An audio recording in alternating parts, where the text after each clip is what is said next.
I didn't delete the text, not because I didn't try, but because I couldn't break the habit of keeping those words in my memory. No more intimacy. Accept it. That was the message. No warning, no context.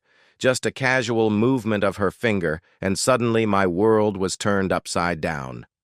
I stared at the screen longer than I should have. You probably know that feeling when your brain can't comprehend something illogical. That's exactly how I felt, as if I had been asked to fit a square of pain into a circle of trust.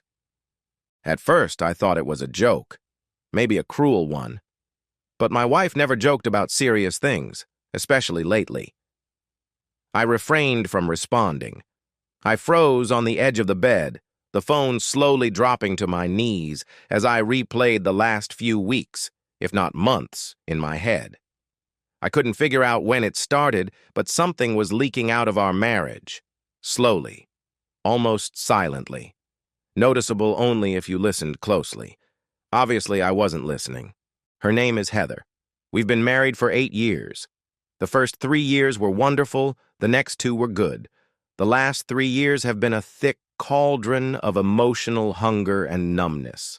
I thought it was just a phase, stress at work, fatigue, life's accumulated problems, as is often the case in marriage. But Heather saw it as a sign, as permission to change the dynamic of our relationship. What she wrote to her husband in a text message, that she would no longer touch him, love him, or desire him, was a perfectly appropriate way to communicate. That evening, I decided not to bring it up. She came home early in the morning, nodded slightly at me, threw her keys on a plate, and rushed into the bathroom. I heard the sound of running water. She came out less than an hour later with her hair hanging down over her ears, wet and greasy as never before, and walked through the apartment with a folded towel and a cup of tea to the guest room, showing no sign that anything was wrong, as if I weren't there. That night, the bed seemed bigger, not just physically, but spiritually, colder and emptier. For the first time in a long time, I didn't try to fix the situation. I didn't knock on her door. I didn't write cute messages asking what went wrong. I didn't sit in the kitchen sipping scotch while waiting for her to come back to reality. I just lay there and stared at the ceiling and believed, okay, we'll accept this. In the days that followed, something changed in me. Not with a bang like throwing a wedding ring in the trash or going to sleep on a friend's couch. No, it was quieter and more methodical. I stopped yelling at her to come to dinner. I stopped asking her questions when she was irritable or seemed moody. I stopped making excuses for her not laughing at my jokes or looking at me when we talked. I didn't stop caring about her. I just stopped chasing after her. For years, I believed that if I worked hard enough, stayed late enough at work, made enough money, cleaned enough, helped enough around the house, supported her career enough, gave her enough freedom, praised her enough. In short, I gave her everything. And then, maybe only then, everything would be different. That one day, she would look at me the way she used to, as someone important. But if someone writes to you that they've drawn a line, it's wise to take their words at face value. She believed she could reject my love but still keep my devotion, say, accept it. And I would circle around her like a faithful companion, happy to be in her orbit. But that night, something broke inside me. Not broke, but freed. About a week later, I noticed that her phone was vibrating more often. She used to joke about messages that weren't for me and make up all kinds of excuses to stay late at work, always with her made-up group projects, coffee breaks, or mandatory seminars. At first, I just noticed it and started paying attention. I wasn't trying to get revenge on anyone, at least not yet. I just wanted to understand what the hell she meant by accept it. Because obviously, we no longer understood it the same way. The signs weren't obvious, just gradual changes. Perfume to go out at 7 p.m. with no plans. Her phone, half turned away from me on the couch. A strange number, dismissively brushed away with a slight movement and a furtive glance when she thought I wasn't looking. But that wasn't the biggest red flag. That was her best friend, Tessa. Then she suddenly started showing up more often, wine, whispers, and giggles behind closed doors. I had known Tessa for years. She had been Heather's confidant since college, but in recent weeks she had changed her tone. She seemed too involved, as if something important to her depended on it. One night, when I went upstairs, I heard them laughing in the kitchen, something about finally putting him in his place. I didn't hear the rest, but I didn't need to. The line had been crossed, and I finally began to understand who she had brought in to help her. I didn't react with anger. I didn't run down the stairs. I didn't even finish the scotch I'd poured myself. Instead, I tiptoed into the study, opened my laptop, and started making a very special list. Deal with this! Oh, really? Okay, let's deal with this. I didn't wake up one morning in a new body. That would have been too easy and too convenient. Instead, I changed slowly and imperceptibly. First, I became unavailable, not to get attention or get revenge, but to treat her the way she had treated me. If sex was off the table, so were the little things she had come to expect. No more pats on the shoulder when she dumped her work problems on me. No more spontaneous dinner plans or calls to make sure she had eaten. No more weekend trips I could tag along on like a precious golden retriever with a debit card. I even stopped fixing things around the house, like the kitchen drawer that was rickety and always got stuck, or the flashing light bulb in the bathroom she wrote to me about every week. Now it just flashed. She asked about it again when she finally noticed the difference, and I looked her straight in the eye and said, "You're smart. Figure it out yourself." She was unhappy, but she didn't do anything about it. That's what our marriage had become, a quiet skirmish over logistical issues and neutral tones. No arguments, no affection, just two people coordinating the household like colleagues working on a doomed project. It's strange how suddenly someone starts noticing you when you're still physically there. One morning she said, "You haven't made coffee in a while." "I thought you wanted to be alone," I replied, shrugging. She blinked and then turned away. Now it's not so hard to believe that someone can remove all the basic elements that hold a relationship together, a little tenderness or trust, for example, and still expect the whole structure, the foundation, to remain in place as if you pulled a beam out of a house and expected the roof not to collapse. But I wasn't looking for confrontation, I was looking for confirmation. Tessa started coming over more often. Too often, to be honest. I would come home from work and find her curled up on the couch with a glass of wine in her hand, whispering and giggling like schoolgirls at a sleepover. Every time I walked by, Heather would smile at me dramatically, her eyes begging, "Please be nice," while Tessa nudged me to ask. I didn't ask because I had already started writing everything down, not out of paranoia or obsession, but with a specific purpose in mind. I started writing down the nights Heather came home late, her questionable choice of clothing that didn't match the stories she told me, her regular late returns from work on Wednesdays and Thursdays. And then there was dinner. The other day at work, I was in the break room, and my coworker Denise said, "Hey, I saw your wife last night. Was she with you at that rooftop sushi bar?" I shook my head, trying to keep a neutral expression. "Number, I haven't been there in a while." She looked puzzled. "Oh, well, maybe someone who looked like her. Only Heather wore that green dress when she wanted us to notice her, and I hadn't seen it in months." "It could have been her," I said. "She has good taste." Denise looked at me nervously, regretting her words. I was terrified, and now I understand why, but I didn't regret what I said. At that moment, everything fell into place. That evening, Heather came home looking upset. She took off her high heels and threw her bag on the floor without looking at me. I sat at the kitchen table eating food out of a container, something I hadn't done in years. She looked at the food, then at me, as if trying to reconcile the scene.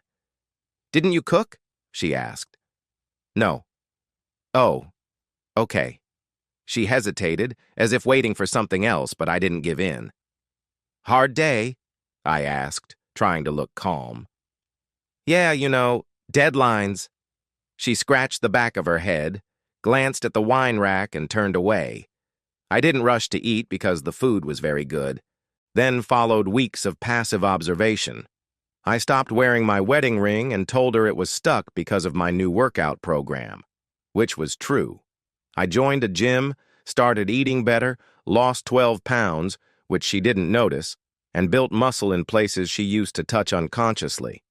Now she didn't seem to notice anything. Or maybe she did, but was too proud to admit it. Life became routine. I started staying late at work not because I had to, but because I could. No messages asking where I was, no guilty conscience. Sometimes I went to a bar alone, sat at a table with a beer and my thoughts, and watched people. Couples giggled, singles flirted, trying to strike up a conversation. At least they tried. And then I realized Heather wasn't even trying. Not with me, not with herself, not even with the image she was trying to create. She believed she deserved the love she had stopped giving, unaware that her space had become so uncomfortable for me. I was tired of expending emotional energy like an endless ATM of patience. But what really pushed me to take the next steps, I heard one late night. She thought I was asleep upstairs, but I was downstairs, pouring myself a glass of water, and I stopped on the stairs when I heard her voice. "I believe he's starting to understand," Heather said. "He was cold as ice." Then Tessa joined the conversation. "Good. Now he'll realize how much he depends on you. Maybe he'll realize the value of what he's lost." They laughed quietly. There was something intimate between them. I clenched the glass of water in my hands in the darkness and listened to them talk about my emotional alienation as if it were a lesson I had to learn. And then I realized this wasn't about love anymore. It was about control. She believed she could use her silence as a weapon, that I would crawl for crumbs of her attention. But I wasn't playing that game anymore. And when I finally made my move, one of them didn't see it coming. About a week after the conversation I overheard, Heather's attitude began to change. At first it was subtle. Here and there, I would see glimpses of confusion behind her apathy. She would pause longer after my responses, watching me out of the corner of her eye as I walked around the house. One night, she even asked, "Is something wrong?" I just smiled and said, "No." The thing is, if you keep quiet, it gets very loud, louder than a scream. And she started to hear it. She continued to live as before, long showers, late nights, general reports of plans to meet up or brunch with Tessa. But her confidence was shaken. I could see it in the way she lingered before picking up her keys, or the way she touched up her lipstick in the hall mirror. When she asked if I wanted to come over for dinner with her and Tessa next Saturday, something she hadn't done in over a year, I knew the process had begun. She was just trying to test me, to feel me out, to see how far I would go, so to speak. "I can't," I replied, without looking up from my laptop. "I have plans." She didn't ask what plans. She had never been interested in my plans. Now she wondered why she hadn't been told. 2 days later, Tessa showed up unannounced and looking provocative. I got home from work early, I hadn't taken the day off, and I was attaching a door handle to the kitchen cabinet. Not for her, but for the drill I realized I needed but couldn't remember where I'd left it. I stopped looking through the peephole when the doorbell rang. She walked in like a queen, her hair slicked back, sunglasses on her head, and that smile. Not quite friendly, not quite smug. "Hi, stranger," she added, looking around. "Is Heather home?" No. She seemed disappointed but not surprised. "Oh, I thought she was already gone. We were supposed to try something for the party." I nodded and went about my business. Tessa leaned her hip against the counter and crossed her arms. "So, everything's okay?" And then I looked at her straight. No fake smile, no feigned warmth, just a steady, even gaze. "We're doing everything she wants us to do," I said. Tessa tilted her head, a hint of surprised irony flashing in her eyes. "You're acting like a cold girl." "She knows," I said. She knows her place. Tessa raised her eyebrows. You believe I'm cold. I think you've been adding fuel to a fire you started, I replied. And now you're surprised it's burning. There was a pause, and something changed in her posture. She slowly arched her back, and with every inch, her confidence grew. I was saying goodbye, she said, and the warm confidence disappeared from her voice. You were emotionally unavailable for so long. She needed to find herself again. No, I replied quietly. She needed someone to feed the part of her that wanted to feel strong. And you? You didn't want to be there, you just wanted to sit in the front row. She didn't argue. She didn't need to. We sat in silence until she laughed softly and joylessly. Well, you're smarter than she thinks you are. I'm not playing anymore, I said. Your little game is over. She looked at me for a few seconds, as if calculating, maybe even feeling a slight regret. You're not as stupid as she always made you out to be. I didn't flinch. And you're not a tenth as loyal to her as she believes you are. That hit home. She picked up her purse and left without saying a word. As soon as the door closed behind her, I took out my phone and turned on the voice recorder. Every word of the conversation was crystal clear. That evening, Heather came home early, looking exhausted, not just physically, but emotionally as well. She dropped her purse and stopped at the kitchen island and bar. Denise, she blurted out after a pause. I didn't respond. You look good. You've lost weight. You dress better. I still didn't answer. Then came the question she didn't want to ask. Do you have someone else? I laughed quietly, even though I didn't want to. No, I said. But you have room for someone, right? Her eyes widened and she blinked rapidly in surprise. What the hell do you mean? It means you can't be shocked when someone doesn't show up after you lock the door. She took a step forward. You're twisting everything. No, I replied calmly. You destroyed our intimacy with a text message, remember? Get over it. That's what you said, and I did. She opened her mouth to argue but couldn't say a word. For a split second, I thought I saw something in her eyes that wasn't guilt, sadness, or remorse, but doubt. The first seeds of doubt had been sown, and she didn't know how much I knew or how far I had gone, but she could feel it. And Tessa wasn't going to stay silent. People like her never do. When the truth starts to spiral out of control, it doesn't happen all at once, but gradually. And we were just getting started. I believe that with every revelation, there is a moment when the person pulling the strings feels the fabric slipping through their fingers. For Heather, that moment came on Tuesday. She came home early again, which was suspicious in itself. She lingered in the doorway longer than usual, as if rehearsing her speech. Her bag hung from her shoulder, her expression unreadable. "Can we talk?" she asked. I put my laptop down on the table. Sure. She sat down on the edge of the sofa, her hands folded in her lap, and she radiated a tense energy. For a split second, I thought she was going to cry or explode, but instead she said, "Tessa said you threatened her." I couldn't help but laugh. It was her first move. "I said threatened," I replied. "I just told her I knew what she was doing." "She was a good friend to me," Heather replied sharply. "No," I said. "She was a mirror. You just liked what you saw." She opened her mouth but closed it again. I leaned forward, resting my elbows on my knees, and looked her in the eyes. "Do you want to know what she said about you when you weren't around?" She blinked, surprised by his question. "What?" "I recorded it. I can play it if you want. Your best friend told you to stay away from me, said she wanted to wake me up, but she wasn't helping you. She was helping her ego feel powerful." Heather froze, staring at me. "She laughed at you," I said. "She said I was smarter than you thought. She said I seemed boring." "No," Heather muttered, her voice trembling. "You're twisting everything." "No," I replied. I have a recording. There's nothing to twist. She leaned back in her chair and stared at a spot on the wall.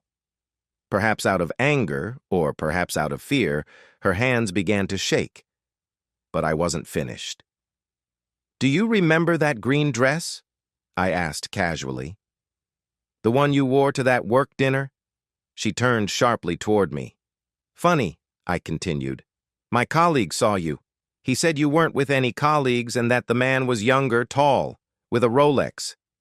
She opened her mouth but didn't deny it. Let me guess, I said. Tessa talked you into it. She warned you it would spice things up. She said I'd never find out. She still didn't say anything. Here's what's going to happen, I said. I've already talked to a lawyer. The papers are being drawn up. What? Her voice faltered. Are you ending everything? I nodded. You already did. I'm just closing this chapter. But she stood as if that would strengthen her argument. We can talk. I didn't mean... I stood up too, firm and unyielding. You meant every word. You typed them on your keyboard and threw them at me like a grenade. And I understood, I read them, and I got out of the way of the explosion. I needed to look confused, as if her carefully thought-out plan, which she had worked on with such enthusiasm, had been in vain. And then, for the first time in many years, I saw it. I saw her regret. But regret is an elusive thing. It doesn't heal anything. It just appears when there's nothing left to hold on to. She tried again. Tessa twisted everything. She told me you rejected me. She said a lot of things, I interrupted. But she didn't send that message. You did. She leaned toward me and whispered, I didn't believe you would ever stop loving me. It wasn't because it wasn't true, although it was true, but because it was pathetic. You didn't think about what I would do without sex. You just assumed I would stay. Silence fell between us. I stayed, I added quietly. And I stayed despite your space, your moods, your half-truths. I gave you everything I had, and you told me to stop. I walked around her and headed for the hallway. Where are you going? Her voice sounded panicked. Upstairs, I replied. I'll sleep in the guest room. Are you divorcing me because of a text message? I stopped on the stairs and turned around. No, I said. I'm divorcing you because of what happened after that. The next day, she called from work. I listened to her in my bedroom as she cried, paced around the room, and talked on the phone, probably to Tessa. I didn't care anymore. The bridges had been burned. A few days later, I received a message from an unknown number. It was Tessa. I didn't want it to go this far. She needed to wake up. I didn't believe she would kill herself. I didn't respond because not all betrayals are personal. Some are just selfish. But some endings are exactly what you deserve, and Heather finally got hers. She didn't fight the divorce, not really. Sure, at first she complained, talked about counseling, insisted we could work things out. She cried that morning when I left with my bag, saying I was going to stay with my brother. But it wasn't real resistance. It was panic. The kind that flares up when you suddenly realize that the leash you're holding isn't attached to a pet, but to a person who has just figured out how to chew through the rope. The last time I saw her before signing the papers, we met at a quiet cafe located exactly halfway between her office and the law firm's office, neutral territory. She was wearing a blazer and sunglasses, even though it was cloudy. She seemed completely unsure of herself, like someone who had come to a job interview without preparing. She sat down across from me and stirred her tea 3 times without taking a sip, then said, I miss you. I let that feeling hang in the room. She tried again. I believed you had changed your mind. I listened to the wrong voices. I don't know why I did that. I just felt invisible. I nodded. That's how you made me feel invisible. I didn't mean to. I know. But that's what you did. There was a long pause. She took her first sip of tea, her hands shaking. I didn't sleep with him, remember? I looked out the window. You don't have to say that. I wasn't with him, she insisted. I thought about it and I was ready, but I couldn't bring myself to do it. I met her gaze. And yet you met him. She was silent. And then I realized it wasn't that she had betrayed me. It was that she wanted to. She had crossed moral boundaries long before her body caught up with her. She didn't leave because she loved me. She left because she was afraid. There is no love in fear, only resistance. I'm not angry, I said. I'm done. Heather looked like she was going to take my hand, but then she changed her mind. We were happy. Yes, I replied quietly. We were. And those were the last words we ever spoke to each other. The divorce went fairly smoothly. There were no children to fight over, just a few bills, the car, and the house, which I gave her without argument. She was surprised, but I didn't want it. Not because I couldn't afford it, but because I didn't want to live in a shell of memories. On the day I gave the lawyer the last documents, I left the building and walked until my legs ached. I passed the coffee shops where we used to sit together, the shops where I bought her birthday presents, even the theater where we danced a slow dance in the foyer after a movie that put her in a romantic mood. None of it hurt. None of it felt like a loss. It was a feeling of distance, as if I were watching someone else's story about a guy who gave everything, was honest, loved passionately, and then walked away until he forgot what he was worth. 2 months later, I ran into Tessa at a bookstore. She looked thin and tired. When she saw me, she smiled, but her eyes didn't smile. Hi, she said. You look good. Thanks, I replied. You don't. She grinned. Fair enough. Since then, Heather has barely spoken to me. Apparently, I burned not one bridge, but 2. You did that with fire, I said. Sometimes a match burns you back. She nodded slowly. I didn't want to ruin your relationship. No, I said, but you wanted to see her destroy herself. That's not friendship, that's performance art. I still hear from her. She asked me to tell you thank you for being so considerate. Yes, I am considerate. You know, she still talks about you. She believed you would chase after her, so she said she didn't think you would really leave. She was wrong, I replied. Now she knows. I paused, then replied, Okay. I left, turned around, and walked away without any dramatic goodbyes, without any last words, just the sound of the door opening and the weight of not saying anything. I'm picking up the pieces of my life. I accidentally joined a hiking group, learned to cook for one without feeling lonely, started dating girls, nothing serious, just to remind myself that the world didn't end with her. Sometimes people ask why we broke up, and I just say that we stopped being partners because that's how it was. In the end, betrayal, everything else, she was no longer the person who supported me, and I was no longer the guy who would grovel before her. Physical contact does not create intimacy. Closeness comes from how you talk to someone, how you see them, how you choose them, day after day, even when it's hard. She chose her ego. I chose my peace. In the end, I didn't lose anything, and she did. She just realized it too late.